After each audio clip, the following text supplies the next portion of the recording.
Amen. Bonjour peuple de Dieu. Est-ce qu'ensemble on peut acclamer pour le roi des rois? Est-ce que nous pouvons acclamer pour le Père, le Fils et le Saint-Esprit? Gloire à Jésus. Nous bénissons le nom de l'Éternel de ce qu'il fait parmi nous. Déjà, la semaine dernière, il a guéri plusieurs personnes. Il y en a qui n'arrivaient pas à pardonner, mais par la grâce de Dieu, qui ont pu pardonner. Ils se sont déchargés, n'est-ce pas, de leur fardeau. Et aujourd'hui, ils sont libres. Ce jour encore, l'Éternel veut nous conduire davantage. Il veut nous amener, cette fois-ci, à porter des fruits, à apprendre à porter des fruits. Amen. Alors, de par sa nature, un arbre, lorsqu'il porte des fruits, attire. Ces fruits, que vous le vouliez ou pas, lorsque vos yeux entrent en contact, cela vous attire. Cela vous attire et vous donne une envie, celle de la déguster.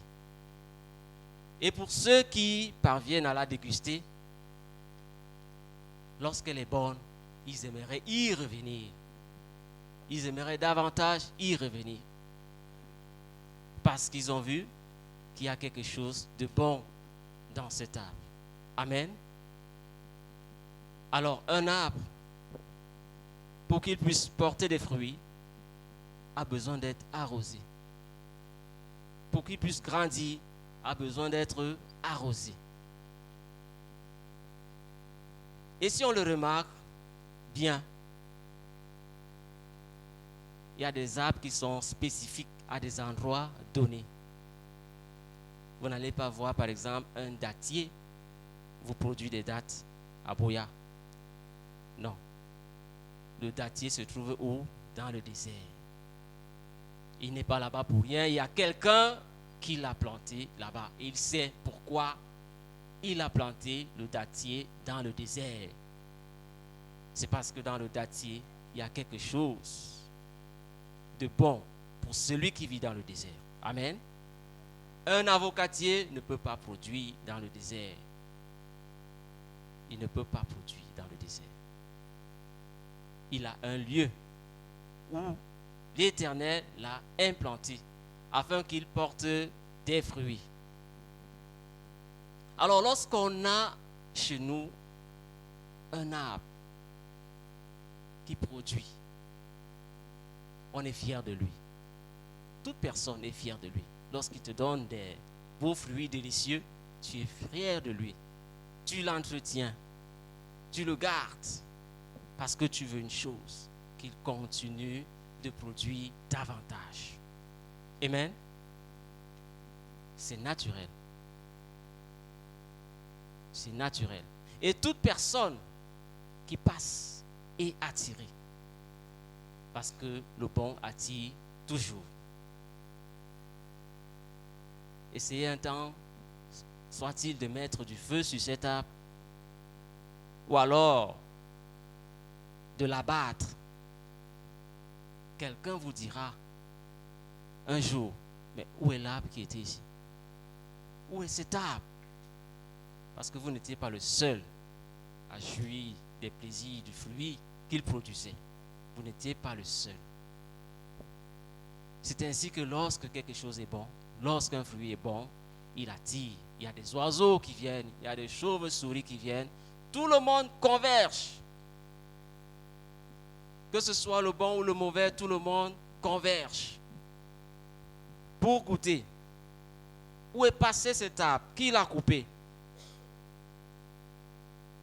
Que vous le vouliez ou pas, toute personne qui, n'est-ce pas, se délecter de la bonne saveur va s'inquiéter, va même s'attrister parce que l'arbre n'est plus. Contrairement à cet arbre, plantez chez vous un avocatier qui est censé vous donner du fruit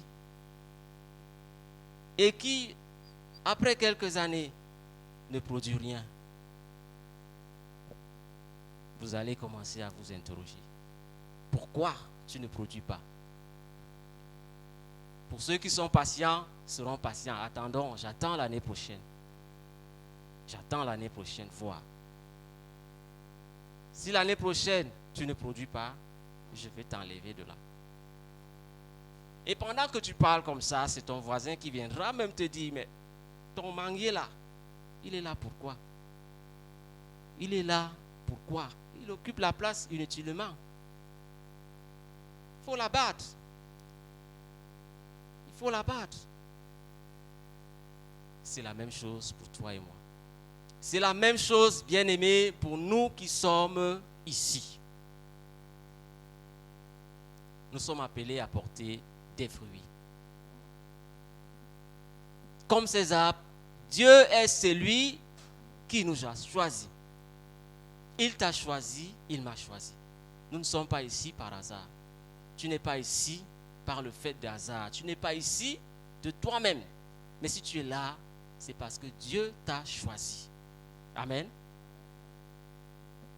Que tu sois enfant, que ce soit dans le cadre de la famille, il t'a établi quelque part. Ça peut être dans ton école, ça peut être au campus, ça peut être dans la famille, ça peut être dans ton lieu de service. Dieu t'a établi pour que tu portes du fruit. Tu n'es pas de passage là-bas. Tu dois être comme ce manguier planté, comme cet avocatier planté et qui produit du fruit. Amen. Alors, par la grâce de Dieu, il y a de cela quelques semaines, nous avons conduit dans les eaux de baptême une petite fille d'environ 16 ans qui était musulmane. D'environ 16 ans. Alors, comment cette fille a donné sa vie à Christ? En le simple fait de côtoyer ses camarades de classe qui étaient chrétiennes, elle a fait une comparaison entre le comportement des filles chrétiennes et ceux de ses sœurs musulmanes, dites pieuses. C'est juste en observant comment les filles chrétiennes marchaient que cette fille a accepté de donner sa vie à Christ. Amen.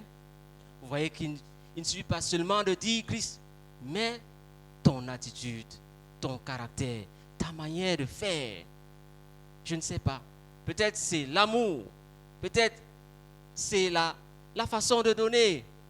Peut-être c'était la patience que ces filles produisaient. Peut-être c'est cela qui a marqué cette fille. Aujourd'hui, ça a fait une âme de plus dans le royaume. Ces filles chrétiennes ont produit du fruit. Elles ont porté du fruit. Et à partir de ce fruit, une âme a été sauvée. Bien-aimés, nos enfants doivent être comme ces enfants-là. Nos enfants doivent être comme ces enfants-là. C'est à nous la charge. C'est à vous la charge. Personne d'autre ne viendra le faire à votre place. Personne. Dieu vous a établi dans la famille. Il le dit dans le livre de Proverbes. Éduque l'enfant selon le conseil qu'il doit suivre quand il sera grand. Il ne va pas s'en détourner. C'est à nous d'apprendre l'amour à nos enfants. C'est à nous d'apprendre la bonté à nos enfants. Enseignons-leur cela. Enseignons-leur à saluer. Enseignons-leur à répandre la joie. Enseignons-leur cela. Personne ne va le faire. Il y en a qui ont carrément abandonné cela, ces tâches à d'autres personnes. Des nounous ou quoi, je ne sais pas. Personne ne peut le faire comme toi tu dois le faire. Dieu t'a donné cette charge. Il te l'a confiée, chers parents.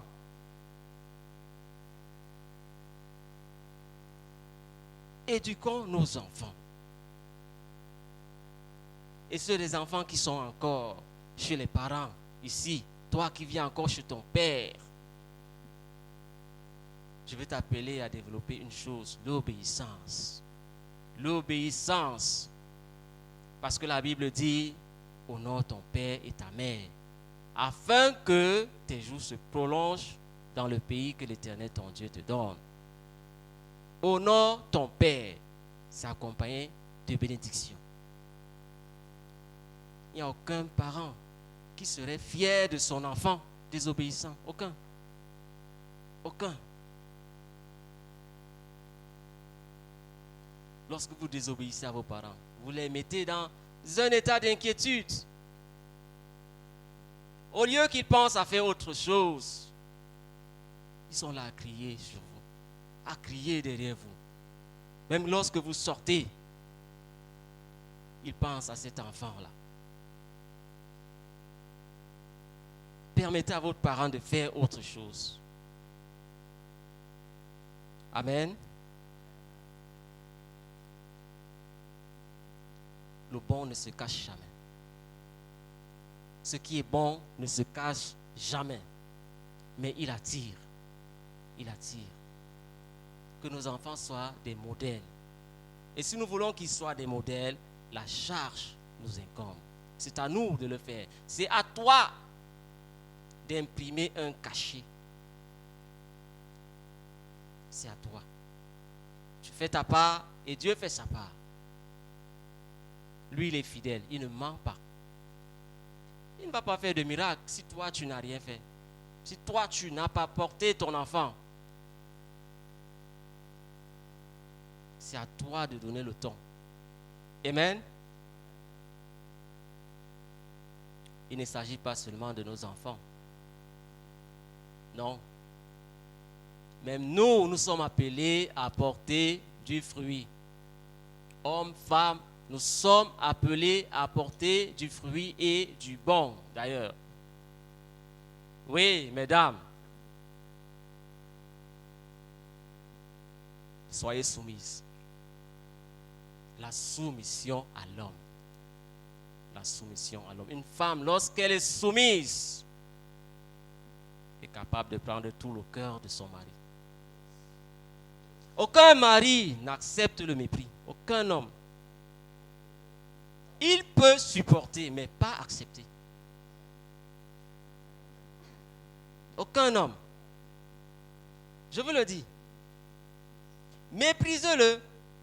Vous allez attirer les ténèbres chez vous. Ce sera la guerre. Soit il va vous fuir. Il va vous fuir. S'il n'a pas Jésus.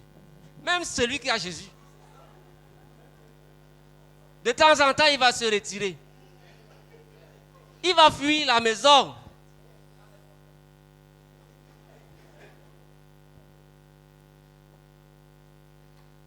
Pour ceux qui sont violents, ils vont même utiliser parce que non, la femme doit respecter. Ils vont utiliser les coups de les mains. Mes chères dames, soyez soumises. Soyez soumises. Si vous voulez la lumière chez vous, soyez soumises.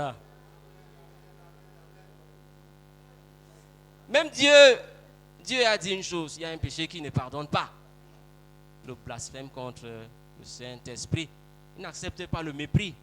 Qui est le Saint-Esprit? C'est Dieu. Dieu même n'accepte pas le mépris. Combien de fois l'homme? Ne soyez pas ces épouses que lorsque l'homme demande une chose, non, tu dois imposer. Parce que tu as été enseigné par quelque chose que tu as vu à la télé, tu dois imposer ça chez toi. Mes chères dames, ne faites pas ça.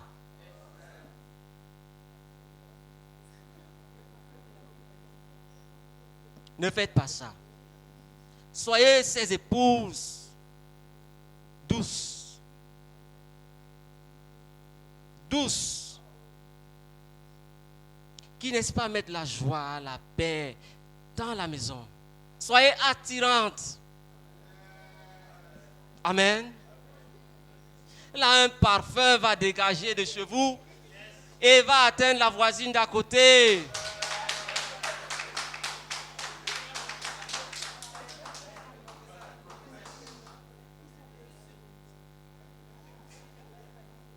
C'est la voisine qui viendra te dire, ma chère, comment tu fais? Quel est le secret? Qu'est-ce que tu fais? pour que ton homme soit attaché, pour que ton homme soit là en train de laver les assiettes, en train de faire la lessive, en train de faire la vaisselle. Qu'est-ce que tu fais?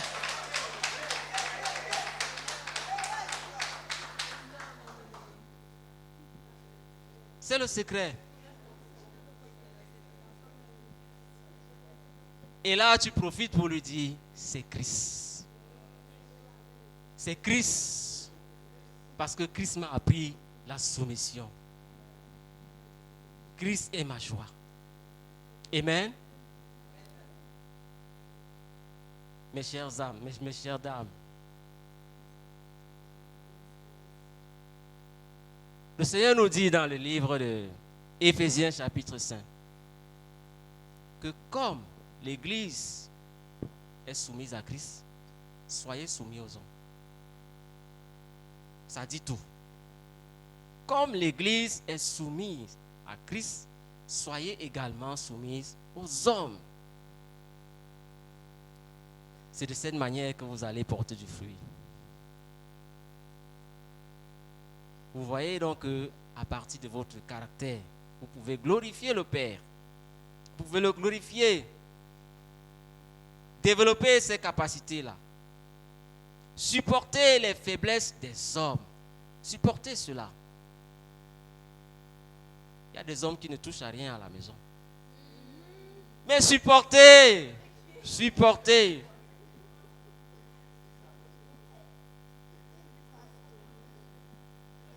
Un jour, ça va sortir. Un jour, le Seigneur va lui dire, tu es en train de tourmenter cette femme-là.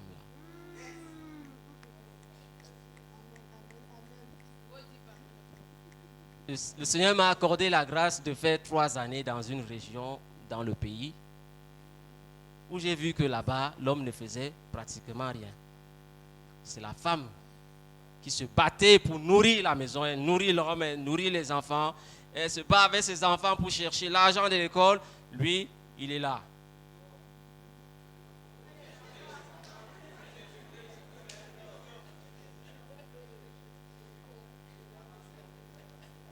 Supportez, mesdames. Supportez cela. Mais ce n'est pas qu'aux hommes, qu'aux femmes.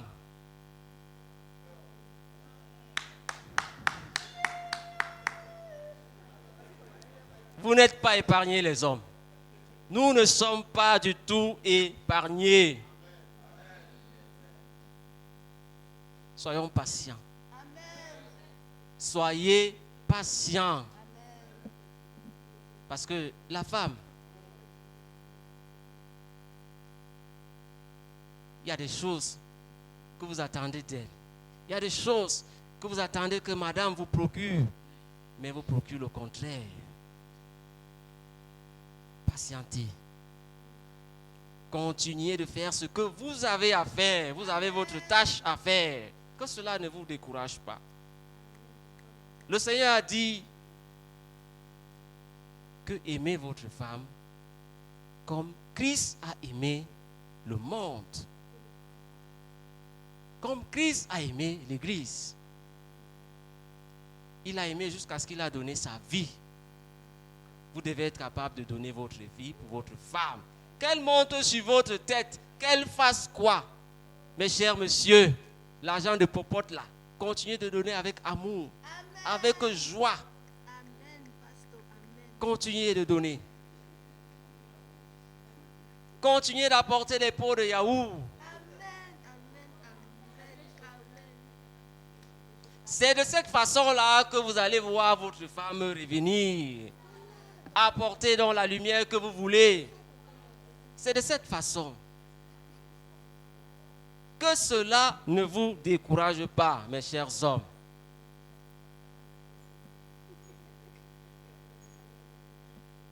L'amour guérit le mal. L'amour guérit le mal. Donc, donnez de l'amour à votre épouse. Donnez-lui de l'amour. Amen.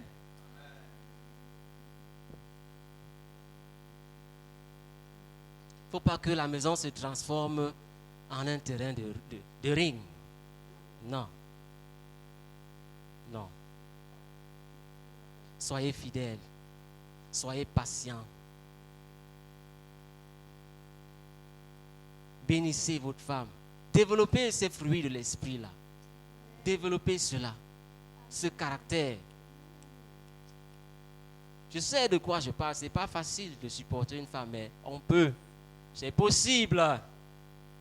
Il y en a qui ont un sang chaud. Mais c'est possible. C'est possible de supporter cela.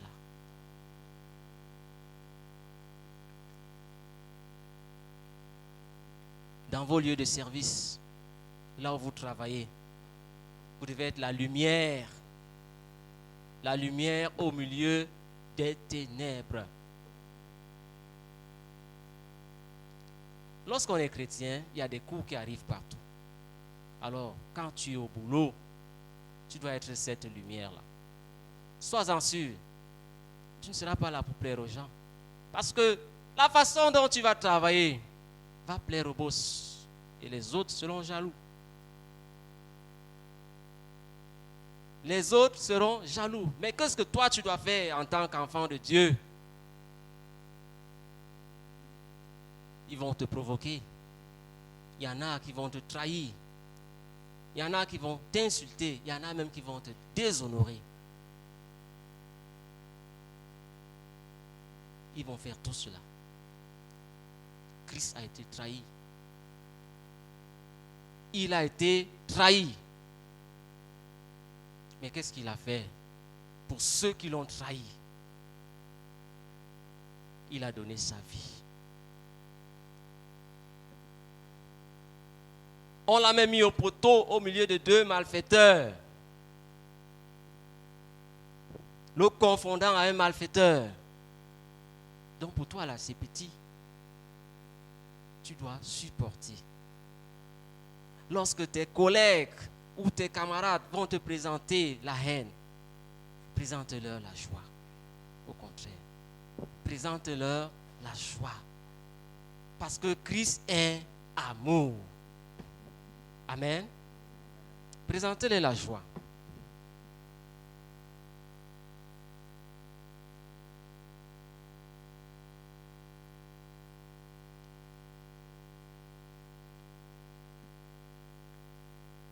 Récemment, nous avons fait une étude, ici même,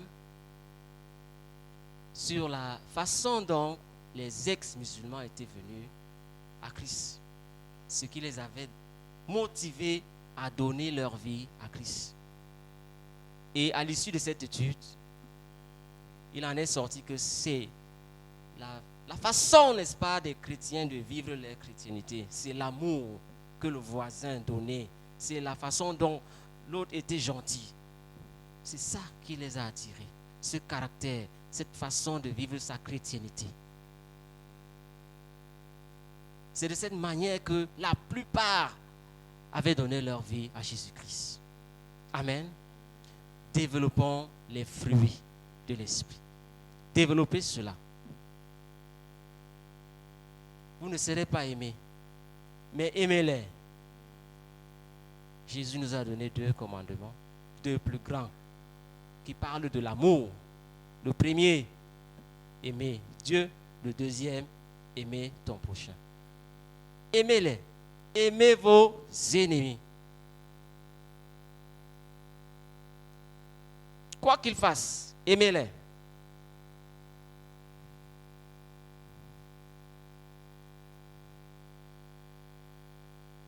Et lorsque tu commences à produire du fruit, vous êtes, n'est-ce pas, comme cet arbre qu'on a planté à la maison. Vous êtes comme cet arbre que le propriétaire aimerait qu'il produise davantage. Dieu le Père lui-même prend soin de vous. Il est content parce que mon fils, à partir de mon fils, tel est venu à moi, tel est venu dans le royaume. Il prend soin de toi. Il commence à t'émonder. Il t'émonte. Il retire ce qu'il y a de mauvais. Il te fait avoir encore beaucoup plus de fruits qu'auparavant, lorsque tu commences à produire des fruits. Dieu est fier de toi. Et il vous aide. Il t'aide à produire davantage. Encore plus. Amen. Il retire les mauvais caractères. Tout ce qui peut être nuisible, il le retire. Il le retire. Afin que tu puisses attirer un maximum de personnes à lui. Amen. Parce qu'en toi, il a vu quelque chose de bon. Parce qu'en toi, il a vu quelque chose de vrai. Il te rend agréable aux yeux de tous et de chacun. Il te rend agréable. Et il fait en sorte que la perfection vienne résider en toi. Parce qu'en Christ, tout est parfait. Amen. Développons des fruits. Commençons à développer. Le Père sera fier de nous.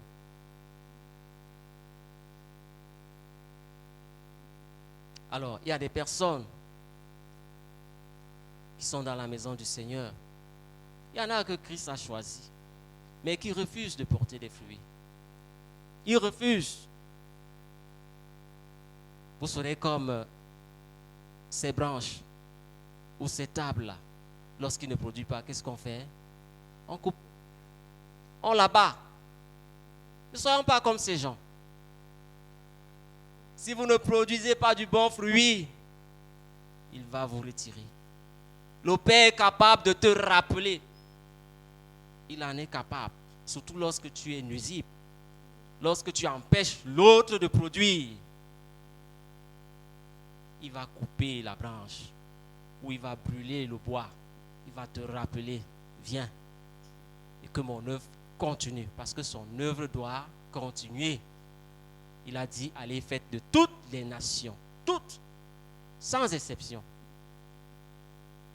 Si tu as un obstacle, il va te couper. Il te coupe et il te ramène à la maison. Ne soyons pas comme ces branches qui ne produisent pas. Portons des fruits.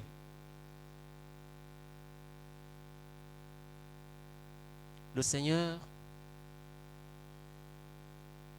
il dit dans sa parole, Matthieu chapitre 10, 31, que celui qui ne prend pas sa croix et ne me suit pas n'est pas digne de moi. Si tu es là et que tu ne peux pas faire ce qu'il a mis dans ton cœur, si tu es là, tu refuses que les autres avancent, alors tu n'es pas digne de lui. Tu n'es pas digne de lui. Il peut te rappeler d'un moment à l'autre. Amen. Quelqu'un m'a raconté une fois l'histoire d'une femme, la femme d'un serviteur de Dieu. Pendant que son mari n'est-ce pas été zélé dans l'œuvre du Seigneur, elle n'avait que foutre. Elle n'avait que foutre. Il a fallu qu'elle soit amputée d'une jambe pour s'aligner.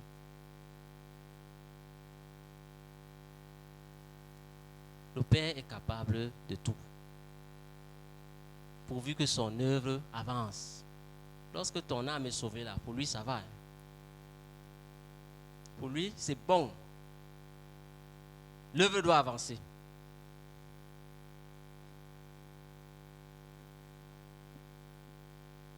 Comment porter du fruit? Christ dit, c'est Jean chapitre 15 plutôt, au verset 4. Il dit, demeurez en moi et je demeurerai en vous. Comme le sarment ne peut lui-même porter du fruit s'il ne demeure attaché au cep, ainsi vous ne le pouvez non plus si vous ne demeurez en moi. Je suis le cep, vous êtes le sarment. Celui qui demeure en moi et en qui je demeure porte beaucoup de fruits. Car sans moi, vous ne pouvez rien faire. Si vous demeurez en moi et que mes paroles demeurent en vous, demandez ce que vous voudriez et cela vous sera accordé. Amen. Demeurons en Christ. Demeurons en Christ si on veut porter du fruit.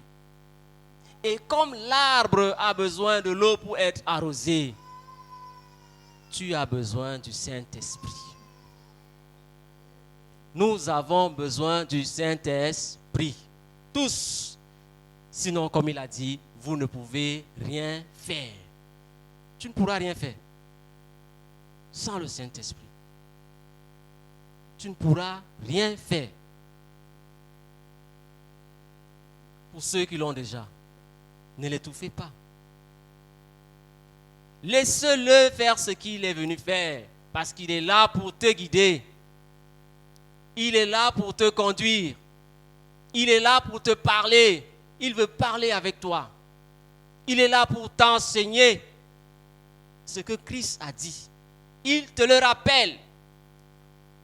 Il est là pour t'avertir. Il peut te dire, ne sors pas. Il peut te dire, passe chez la voisine. Tu ne sais pourquoi. C'est son rôle. Il veut communier avec toi. Il veut faire tout à ta place. Ne l'étouffez pas.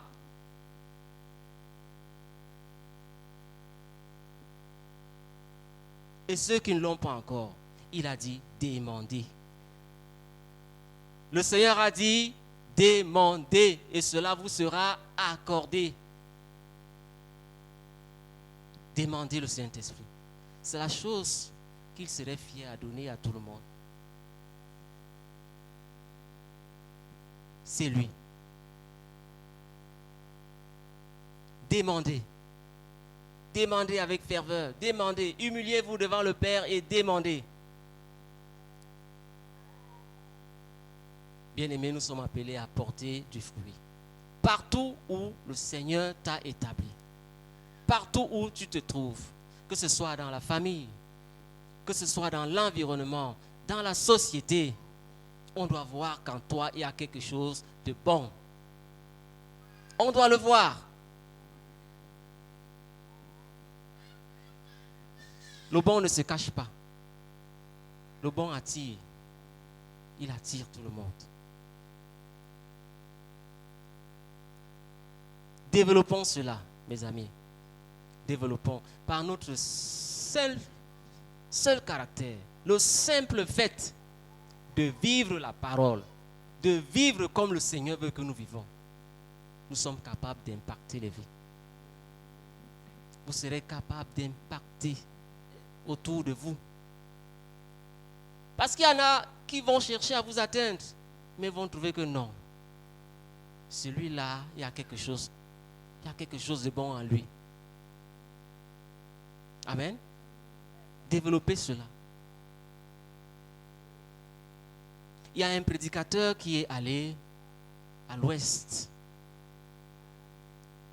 Il est allé à l'ouest. Dès qu'il est entré à l'église, le chef du village a su que quelqu'un est arrivé. Chef de premier degré, que quelqu'un est arrivé. Et il a envoyé l'appeler. Il a envoyé l'appeler. Le prédicateur qui demande à celui qui l'a invité, qu'est-ce qui se passe? Il dit, mon cher, le monsieur là, pour aller le voir, il faut l'audience. Mais s'il te demande, c'est qu'il y a quelque chose. C'est comme ça que lorsqu'il part le voir, il lui dit que quand tu es entré là, j'ai vu quelque chose. Et la chose là, je veux ça. Amen. Je veux ça. Voyez comment vous pouvez toucher les gens. Parce que cet homme de Dieu était oint. Il était oint. Il allait toucher un chef de village qui était dans ses pratiques ancestrales. Vous également, vous pouvez au nom de Jésus. Vous pouvez le faire. Vous pouvez déplacer les montagnes. Restons attachés à Jésus-Christ. Comme le cep, s'il ne reste pas attaché sur le sarment, ne peut rien faire, ne peut pas produire. Restons attachés à Jésus-Christ. Et demandons le Saint-Esprit. Parce que c'est lui qui fait tout. Amen. Que le Seigneur bénisse sa parole.